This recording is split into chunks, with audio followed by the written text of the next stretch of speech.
I'm Dwayne Caraway. This is The Other Side with DC. Subscribe, like, and make sure you share it, especially this one. You got to listen about the horse carriages that Dallas is trying to get rid of.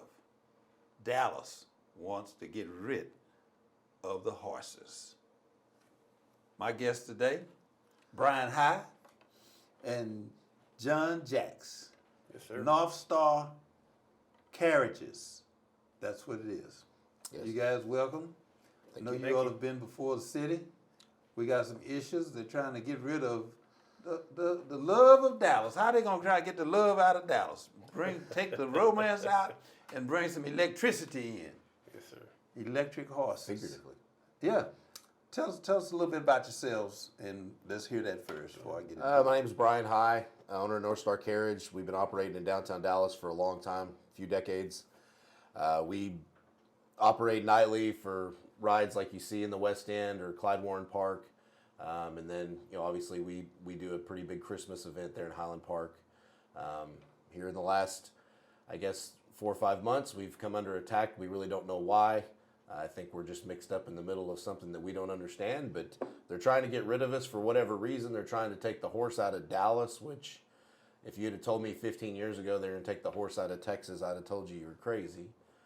Texas was built on horses, and it's led us to right here. That's where we are right now. They want to get rid of the horse-drawn carriages. That's what we understand. And so, how long have you been in the business in I Dallas? started driving in '94, bought from ownership standpoint from '97, and so I've been in it ever since. What about you, John?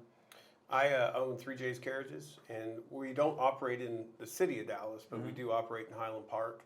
And Brian and I have known each other since back in the West End days. I mean, that's where we first met, and have over the years worked together on situations like similar to this one, and just other things, just in general, supporting each other in what we do in Highland Park Village. So when did the city contact you, or when did you define or find out that you had this problem? We were December 5th, 2023 was when the committee meeting was that made the news. Which committee?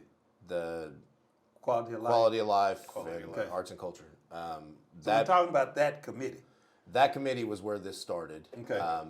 We really did not know that there was we didn't even know that this was a situation, to be honest with you, because we've operated so peacefully and so quietly for so long that it kind of took us all, out of the blue. And then the bad part of it is December 5th, we're in the middle of our Christmas stuff. So none of us have a chance to respond. We couldn't even give interviews. My first interview I gave sitting in traffic on the High-5 in my truck, because we just don't have time to do that. Now, once we were able to get to January, put everything up, Channel 8 News showed up at my house on January the 2nd unannounced. Okay. And I did an impromptu interview with Channel 8 News. I had nothing to hide. I didn't know what this was about anyway. And once we started to figure out kind of what we were up against, why it was the way it was, we learned that there's a special interest group here from Chicago, and they're got a campaign across the country in 20 some odd cities of trying to ban horse carriages worldwide, which is their parent company. But they've got, Dallas and Biloxi and Minneapolis and Indianapolis and Charleston, yada, yada, yada. So this is the pet people, or humane folks, or who is it? It's maybe an independent group, but they're supported by obviously these people, because you have to have support to do it. But we didn't really understand why a special interest group out of Chicago was messing with a small business owner in Dallas. Right. It didn't make any sense to us at all. None to me. And so, I obviously when that story came out on the 5th of December, it affected John more than it affected us at that time. Okay. Because we were permitted in the city of Dallas. John wasn't, but under precedent, we hadn't to have a permit for what he does in 20 years. So it kind of hit him a little harder than it hit us. They didn't really come after us from the city standpoint initially because we were permitted. So I tried to help John get, in compliance or whatever, what now was compliance. We were always fine before, but all of a sudden we weren't. And so And since then, since we've been through January and we're able to respond, we know a lot more about who we're dealing with. We know a lot more about what they're trying to do. Now, we still have the age-old question of why.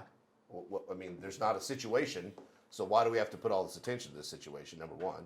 And number two, they're focusing on safety issues when, in fact, there are no safety issues. There's nothing in the record that shows that there's a safety issue with us anywhere. Well, but now, didn't they present and say that there were cases and where they had these problems? For sure, most of the ones that they read, and Were they in Dallas? They weren't in Dallas. the ones that they read were mostly in Highland Park. Now, I think he read one from Dallas where they hit a mirror or something like that. I can't remember. There is. I think he mentioned one from Dallas, but everything else that he represented in council was in Highland Park. The other thing is that all of that is coming from PETA, so none of that's really validated. My understanding is where that data came from was newspaper stories, and I can't say that they've been verified or not. I think he was using data from PETA to And communicate. Brian, you said that Channel 8 showed up to your house. They did. What was that about? Okay, What did they so say? Go so ahead. when we finish at Christmas time, we have contracts to get off property as soon as we can because our contracts expire, right? So Right, we're in right. the process of moving an enormous orchestration back to the farm. Okay? Right. We are in the middle of that process, and Channel 8 just plopped down at my house and drove down my driveway and said, yeah, we want to do an interview. And so I kind of knew the temperature based on when I gave the interview over the phone that I probably needed to do that. Right. Because it was going to be my first, and I didn't know if it was going to be my only chance to respond to what they were telling me from the news I story. mean, what did they say? What was there? She was really nice. I can't remember the lady's name, but she was super nice, and they just wanted to see what my reaction was to the committee meeting. They wanted to see what we did, and it just so happened on that particular day, and it's they filmed it and shown it on TV several times now. We were doing a large maintenance day, so we were putting shoes on horses. We were You doing with special horses? diet. Yeah, it was like they were eating hard, and they were getting shoes put on, and we're doing hoof care. We're doing all kinds of stuff, putting carriages in containers. Like we were putting everything back up, just like you would if you were, any husbandryman, in a post-busy season. Now You're you were taking putting care them of your up. stuff. You didn't have a horse at your house, did you? We had all the horses at the house. Yeah. It was all there. Yeah. So that's where you do the maintenance. That's where all that stuff is done. Yes. Yeah. Feeding, the diet regimen, the hoof care. I do a lot of that stuff myself. That particular day, some folks that were down here to help us from Kansas. He is a farrier, and he was helping us shoe or whatever. But yeah, we do all that stuff at the ranch. You know how to shoe a horse? Yes, sir, I do. I will be doing that later this afternoon. So- Well, okay. So the horse has to have a place to go and run and be a horse. Correct. Where does that take place? For me, it's in Crum and John's in Gainesville. So the horses are not actually in downtown Dallas Correct. living. No. You have to take them home on the range. Yes. So they go out and run and Correct. eat grass and be a horse. Right. Correct. And then I guess you're saying that you all travel the horses to the facilities or the Yeah. area Yeah. that you're going to work. Yes. How many people get married on these horses? On the carriages and girlfriends and engagements and romance and The little short- kids having fun and The all short of answer is that. a bunch. So we had to do a lot of this research, and in the initial onset of this attack that we had, it was all focused on me because I think initially they thought that I was the only one. Right. But that's just not, in fact, the truth. Like, John runs a huge operation in Highland Park, and there's probably 20 of us that still do this. Okay. And so, how many weddings do we do? To answer that question, I bunch. probably do at least one a week, sometimes more. Okay. And that's me. I don't have a corner on the market by no means. Like, I'm probably a small fish in the pond as far as like the whole city and everybody that does weddings. Yeah. But if I just did one a week, that's 52. When we look at folks having fun on carriages, you can't take away the horse Yeah. and replace it to make money with an electric carriage. We're not there yet, Yep. and we'll never be there. Horses are in the biblical days. Yep. The chariots and running and Pharaoh and all that, and horses being plowed and all of this stuff. The horse was here for a reason. Betty is on the line with us. Betty Culbreth and Betty, welcome to the other side, and with John and Brian. Betty, Thank you. I'm happy to join in and express an opinion about the situation. It seems like I can vaguely remember, and maybe Don, one of them, can correct me if I'm wrong, but I think that this issue was broached back in 2016. And I'm not sure why this keeps raising its ugly head. Data, the city's own data, and I'm not sure if they present their own data at these meetings, if their staff presents the data. But the data shows that there have been no accidents involving horse-drawn carriages downtown or anyplace else. Also, the data shows that these particular animals are treated very well, and the people who operate these services take care of their animals perhaps more than the folk who privately own horses in the city of Dallas, because people can't own and store their horses in the city of Dallas. So I'm not sure where this is coming from again. I believe that these are paid operatives. I'm not sure what their motivation is, but it's clearly not about the humane treatment of the horses, because if that was the case, they would not simply target the horses that are used to draw carriages. They would target the sheriff's posse, the Dallas Police Department's mounted posse.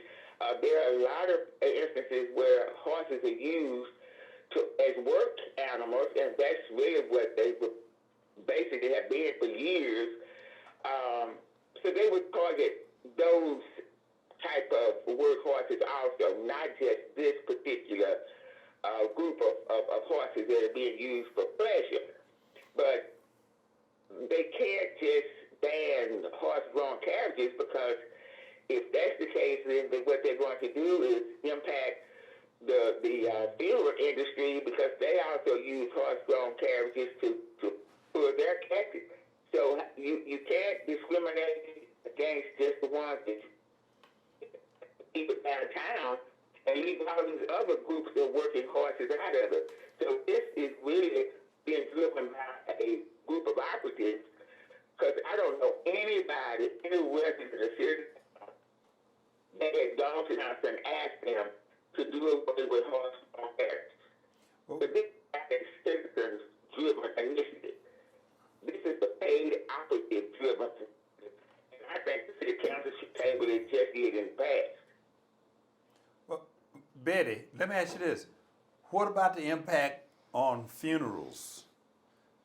Well, horse-drawn carriages are horse-drawn carriages. So if they do away with the ones that carry people downtown, they automatically going to do away with the ones who carry the funeral caskets. They can't. The city attorney cannot do away with one set of horse-drawn carriages and not include the second set. When you say horse-drawn carriages, you're talking about horse-drawn carriages, whether they're carrying a cat or they're carrying a person. Now, It's identically the same thing. They both are called carriages. They both are horse-driven. but So, they're trying to replace them with some electric carriages. Electric. well, the point, but here's the point. You cannot replace nostalgia. You cannot replace what it means to be in a horse-drawn carriage with a car-drawn carriage. You don't need the carriage if you're going to have an electric apparatus pulling the carriage. And in the funeral ritual, that's a ritual. Don't you remember that Dr. King's casket was pulled by horses? Yep. Do you remember J.F. Kennedy's casket was pulled by horses? Mickey Leland's casket was pulled by horses. It's the symbolism that the horse symbolizes something as it pulls those carriages. The horses are biblical. So it's not about changing a horse out for electric driven some apparatus. The horse itself is the symbol. Well, let me ask this. Let me ask this. Tell us what they said about the safety part of it, the potholes, or all of that. Tell Betty that. So they mentioned that because the roads are in disrepair, that it created a dangerous situation for the horse's safety. They mentioned steel plates, by which we don't go over steel plates anyway, but the potholes and the road conditions were not conducive to their Vision Zero goal, in that we were going to be more susceptible to have accidents going forward because of the road conditions that Dallas currently has. Something about a pothole. I'm just reporting Well, the news. let me just say this. Any council person, and I will say this all day long, that brings in a conversation about a pothole in a street in order to prove that you should do away with a horse-drawn carriage is completely confused about what their role is as an elected official. First of all, street repair is the number one item under the jurisdiction of a city. Maintaining proper streets is one of the main things that a city does. The taxpayers pay for that. So there should not be any potholes in the streets, period. Because the same way a horse can hit a pothole is the same way a car hits a pothole.